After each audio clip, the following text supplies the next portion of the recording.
New York Times had a headline over the weekend that turned a lot of heads. Is it time to stop snubbing your right-wing family? And it was written by former Obama speechwriter David Litt. Now we're going to unpack this just a little bit because I thought it was very funny. Not too long ago, I felt a civic duty to be rude to my wife's younger brother. Now, if you ever feel a civic duty to be rude to somebody, that's not your civic duty speaking, you're just kind of a jerk. I met Matt Kapler in 2012, and it was immediately clear we had nothing in common. He lifted weights to death metal. I jogged to Sondheim. I was one of President Barack Obama's speechwriters and had an Ivy League degree.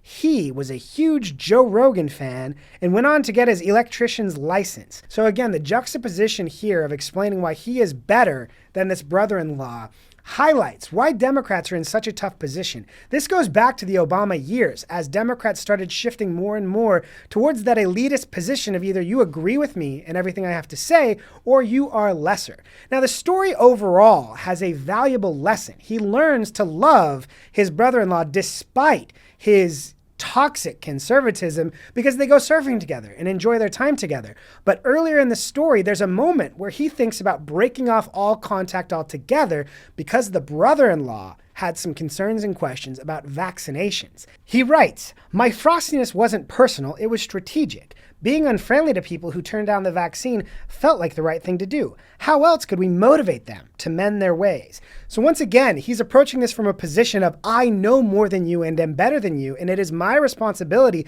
to use our relationship to try and drive better behavior out of you. First, do we even know if the brother-in-law likes you enough to care if, you leveraging your relationship to get him to do something is going to work? But also, this just goes back to the fact that if you've ever felt motivated to cut off a relationship or treat someone differently based on a difference in political views, please touch grass.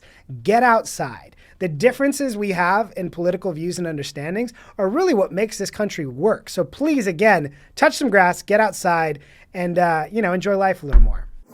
If you like what you're seeing from the 10-Minute Drill, subscribe on YouTube. We have full episodes twice a week and clips every day going through the most important stories you care about.